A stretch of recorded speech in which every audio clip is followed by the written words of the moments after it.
कि अगर आप नहीं जाओगे सम्मन मिलने के बाद भी तो कुछ भी नहीं फ़र्क पड़ेगा, कोर्ट में कार्यवाही नहीं होगी, कोर्ट में सुनवाई नहीं होगी और आपके विरुद्ध कोई ऑर्डर पास ही नहीं हो सकता।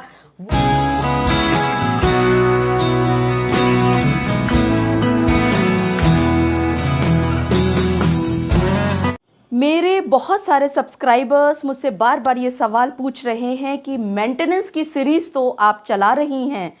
लेकिन अगर मेंटेनेंस केस में पति कोर्ट की तारीखों पर ना पहुंच पाए या ना जा पाए या जानबूझ करके ना जाए तो क्या होगा।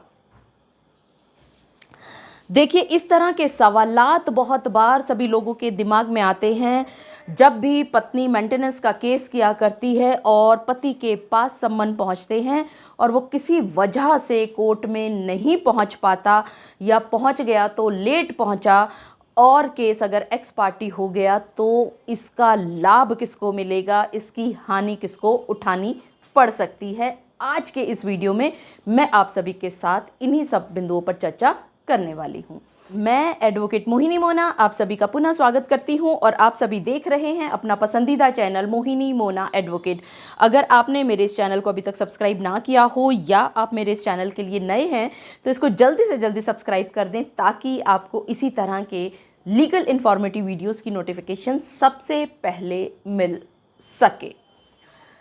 अब देखिए, पत्नी ने कोर्ट में 125 का, सेक्शन 24 का या किसी और भी प्रोविज़न के तहत उन्होंने खर्चे का केस कर दिया। कई बार प्रैक्टिकली ये देखा जाता है कि सम्मन दूसरी पार्टी के पास पत्नी ने भिजवा दिए, कोर्ट के अंदर ये रिपोर्ट भी आ गई कि सम्मन्स पति को तामील किए जा चुके हैं, यानी कि उनको सर्विस हो चुकी है, लेकिन पति नहीं आ रहा कोर्ट में और पत्नी के दिमाग में बहुत सारे सवालात घूमते रहते हैं। पत्नियां बहुत ज़्यादा विचलित हुआ करती हैं, उनको ये समझ में नहीं आता कि अगर पति कोर्ट में नहीं पहुंचेगा या वो नहीं आ रहा तो कार्यवाही कैसे चलेगी, केस आगे कैसे चलेगा, उनका खर्चा कैसे बंधेगा। और वहीं दूसरी तरफ पति बहुत खुश हुआ करते हैं, वो ये सोचते हैं कि अगर सम्मन मिलने के बाद भी वो कोर्ट में नहीं जाएंगे तो कोर्ट में ना तो सुनवाई होगी, ना कोर्ट में केस आगे चलेगा और ना कोर्ट के अंदर उसके विरुद्ध, उस पति के विरुद्ध कोई भी खर्चा बंधेगा। लेकिन क्या सच में इस तरह की बातें होती हैं? आप सभी को ये बताना मैं ज़रूर चाहूँगी कि यहाँ पर पत्नी को उल्टा होता है, पत्नी को नुकसान नहीं बल्कि पत्नी को लाभ हुआ करता है और पति को लाभ की बजाय नुकसान उठाना पड़ सकता है, बल्कि बहुत बड़ा नुकसान उठाना पड़ सकता है। अब एक उदाहरण के तौर पर मानते हैं कि पत्नी ने सम्मन भेजा, पति ने सम्मन रिसीव कर लिया। दो बातें हो सकती हैं, एक कि वो हाजिर हो गया कोर्ट में और एक वो हाजिर नहीं हुआ। क्योंकि आज का वीडियो यही है कि सम्मन मिलने के बाद भी पति हाजिर नहीं हो रहा कोर्ट में मेंटेनेंस केस में तो क्या होगा, तो आज हम सिर्फ उसी चीज़ पर फोकस करने वाले हैं। अगर वो हाजिर नहीं हो रहा तो यहाँ पर भी दो बातें हो सकती हैं, एक तो वो एक बार भी कभी भी हाजिर नहीं हुआ, दूसरा वो एक बार, दो बार, तीन बार, चार बार तो हाजिर हुआ लेकिन उसके बाद वो हाजिर नहीं हुआ। यहाँ आप सभी को ये जानना बहुत ज़रूरी है कि आप पति पर ज़बरदस्ती नहीं की जा सकती, ना तो पत्नी ही आपको ज़बरदस्ती उठा करके हर बार कोर्ट में लेकर के आ सकती है और ना कोर्ट हर बार आपको सम्मन दे करके ज़बरदस्ती बुला सकता है। मान लेते हैं कि आपके पास सम्मन तो आ गया, अब सम्मन रिसीव करने के बाद जिम्मेवारी यहाँ पर आपकी शुरू हो जाती है। ना पत्नी की जिम्मेवारी है, ना कोर्ट की जिम्मेवारी है। अब रिस्पॉन्सिबिलिटी आप पति की हो गई, आप बाउंड हो गए अपनी हाजिरी कोर्ट में देने के लिए। आप चाहे तो खुद अपने आपसे कोर्ट के अंदर जाकर के अपनी हाजिरी दे सकते हैं और केस आगे चला सकते हैं, या आप अपने वकील के द्वारा कोर्ट में हाजिर हो करके केस को आगे चला सकते हैं। लेकिन अगर आप कोर्ट के सम्मन मिलने के बाद नहीं आए या आप स्वयं या वकील के द्वारा 3 या 4 बार कोर्ट में प्रेजेंट हुए और उसके बाद आपने आना छोड़ दिया, तो कोर्ट क्या करेगा कि कोर्ट कोशिश करेगा 1 तारीख, 2 तारीख, 3 तारीख, हद से हद 4 तारीख तक वो थोड़ा सा लीनियंट व्यू रखेगा, क्योंकि ये फैमिली कोर्ट से संबंधित है, शादीशुदा ज़िंदगी से संबंधित केस है। तो कोर्ट के लीनियंट व्यू के चलते वो कहेगा कि चलो एक मौका और देते हैं, एक मौका और देते हैं। अगर पति फिर भी नहीं आ रहा, काफ़ी सारी तारीखें भी निकल गई हैं, तो कोर्ट यहाँ पर एक्स पार्टी ऑर्डर कर दिया करते हैं। एक्स पार्टी ऑर्डर का मतलब हुआ कि आपका केस एक तरफा चलने लग जाता है, सिर्फ और सिर्फ जो पत्नी ने कहा है वही बातों को सुनकर के केस आगे चलने लग जाता है, और यहीं से पत्नी को लाभ मिलना शुरू हो जाता है। अब जो सबसे बड़ा लाभ पत्नी को यहाँ मिलेगा वो ये मिलेगा कि पत्नी ने जो भी बातें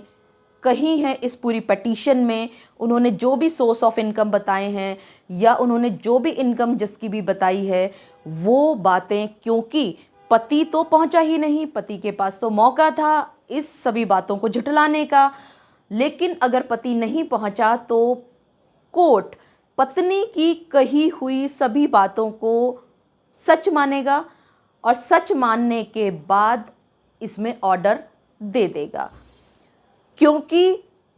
ना तो पत्नी आपको ज़बरदस्ती बुला सकती है, ना कोर्ट बुला सकता है, तो यहाँ इसका लाभ सीधा सीधा पत्नी को जाने वाला है।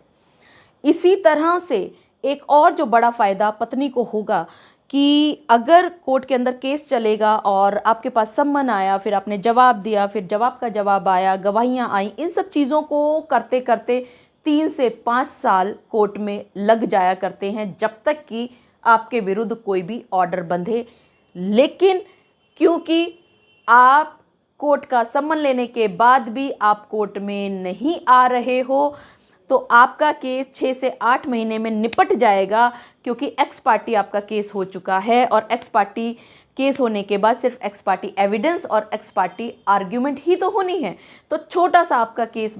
होगा और पत्नी को ये फ़ायदा होगा कि फटाफट उसको यहाँ पर खर्चा मिलना शुरू हो जाएगा। अब कोर्ट से सम्मन आने के बाद भी अगर पति कोर्ट में नहीं आ रहा है, तो पति को कौन कौन सा नुकसान हो सकता है उसके ना हाजिर होने से, अब उसके बारे में बातचीत कर लेते हैं। किसी भी केस में 2 ही पक्ष होते हैं, first party and second party. पत्नी ने पति के ऊपर जो केस दायर किया था, यहाँ पति के पास पूरा मौका था कि वो पत्नी के कहे हुई सभी बातों को झुठला सके और अपना सच, अपना ट्रुथ कोर्ट के सामने ला सके जवाब के ज़रिए। फिर इश्यूज़ भी बनते, एफिडेविट्स भी फाइल होते, एविडेंस भी लीड की जाती, लेकिन ये मौका आप पति ने कोर्ट में न आने से अपना गंवा दिया। और जो यहाँ पर ऑर्डर होगा वो आपको मानना पड़ेगा, क्योंकि आपको बगैर सुने हुए जज साहब ने लड़की के फेवर में कोर्ट का ऑर्डर सुना दिया। इसका दूसरा नुकसान जो पतियों को होगा वो ये होगा कि पति कितना कमाता है या नहीं कमाता है, ये सब बातें वो तभी तो कह पाता है अगर वो कोर्ट में बाकायदा उपस्थित होता सम्मन मिलने के बाद। लेकिन यहाँ पर पति ने सम्मन मिलने के बाद भी कोर्ट में न आना ज़्यादा अच्छा माना, तो उससे क्या हुआ कि पत्नी ने जो भी इनकम पति देव की बताई थी वही इनकम मानी जाएगी, कोर्ट उसी को मान लेगा और उसी के हिसाब से आपके पास या आपके विरुद्ध मेंटेनेंस का ऑर्डर पास कर देगा, क्योंकि कोर्ट के पास तो कोई और रास्ता है ही नहीं। पति जो कि हमेशा ये सोचा करते हैं कि खर्चा जो है वो कम से कम बंधे,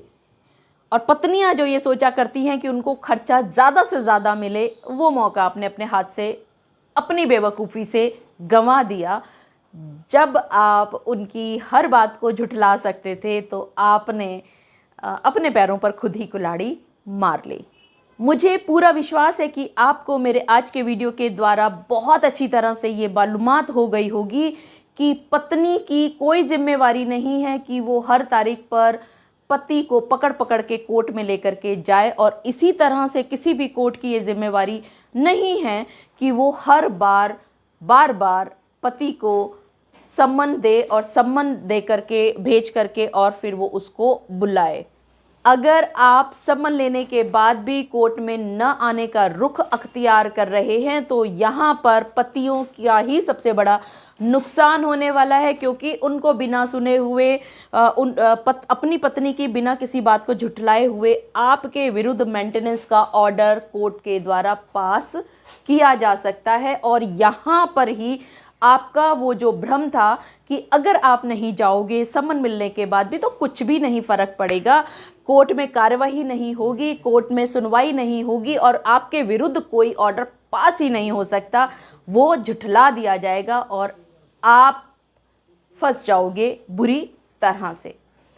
मुझे पूरा विश्वास है कि आप सभी को, पतियों को भी और पत्नियों को भी बहुत अच्छी तरह से ये बात आज मालूम पड़ गई होगी कि अगर आप कोर्ट के अंदर सम्मन मिलने के बावजूद भी पति अगर ना जाएं तो उसका फ़ायदा पत्नियां कैसे उठा सकती हैं, और अगर आप पति सम्मन मिलने के बाद नहीं जा रहे हैं तो आप किस तरह से नुकसान उठा सकते हैं।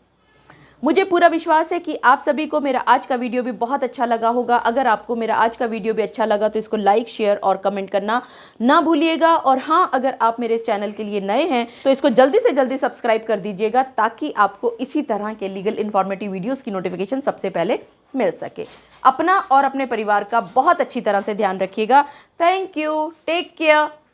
Bye bye.